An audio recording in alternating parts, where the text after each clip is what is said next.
Bukas na, pupunta nga siya. Wala kang pupunta yan? Ha?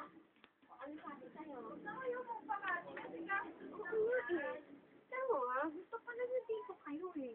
Pupunta-punta na Hindi, ang sabi nga niya, pupunta-punta niya.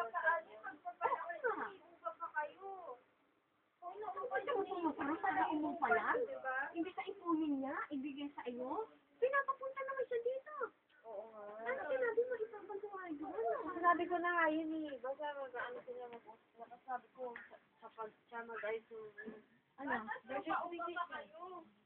O, nasa iyo. Basta sa iyo. Pango.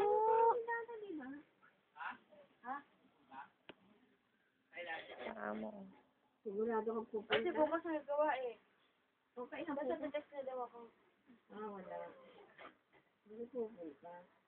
Umabsent, kahit umabsent isang araw, hindi maka-absent. Ba't ayaw niyo makita anak niya? Umupa kayo. Oh, Huwag na kayo umupa kasi gastos lang yun. Eh kung pinag-gastosan niya lang sa bata. o yan pala, okay yun. Makulit mo.